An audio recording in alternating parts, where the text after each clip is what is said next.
Hi hello అండి, అందరూ ఎలా ఉన్నారు? బాగున్నారని అనుకుంటున్నాను. నేను తన్విక్ అయితే లాస్ట్ ఇయర్ గణేష్ ఫోటోషూట్ కూడా చేశానండి. గణేష్ థీమ్తో కంపల్సరీ ఫోటోషూట్ ఉండాలి, వాడికి ఒక చిన్న మెమొరబుల్గా ఉంటుంది, నాకు బాగా గుర్తుంటుంది మెమొరీగా అని చెప్పి వెరీ సింపుల్గా అయితే అనుకున్నానండి. నేను ఫస్ట్ తన్విక్ని రెడీ చేసేసి పడుకోబెట్టేసానండి. వాడు లేచేలోపు నేను థీమ్ మొత్తం రెడీ చేసుకోవాలి అనుకున్నాను.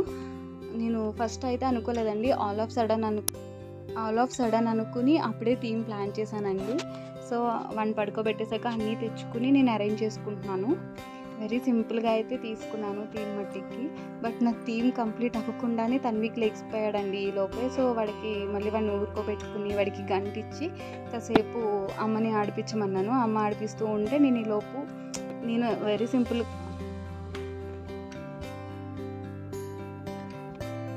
ఆడిపిస్తూ ఉంటే నేను థీమ్ మొత్తం ఫినిష్ చేసుకున్నాను. థీమ్లో అయితే నేను పెద్దగా ఏం యూజ్ చేయలేదండి, జస్ట్ సింపుల్గా మందార పువ్వులతోటి గణేష్ వచ్చేలాగా అరేంజ్ చేసుకుని దానికి చుట్టూరు ఫ్లవర్స్ పెట్టేసి కొంచెం మామిడాకులు అట్లా యూజ్ చేశాను. అండ్ మనం గణేష్ పూజ చేసుకున్నప్పుడు ఇప్పుడు పిల్లలు అంటే మనం బుక్స్ పెట్టుకుంటాం కదండి, అందుకే బుక్స్ తీసుకుని వాడికని స్టోరీస్ అవి చెప్పడానికి ఉంటాయని చెప్పి పిల్లల బుక్సే తీసుకున్నాను నేను వాడి కోసము.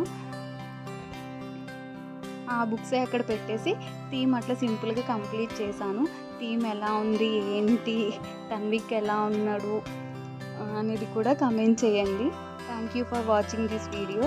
Please like, share and subscribe. Thank you for watching. Hit the bell icon for future notification. Tanvik ఎలా ఉన్నాడు ఏంటి అనేది మాత్రం మీ కమెంట్ రూపంలో నాకు తెలియజేయండి. Thank you.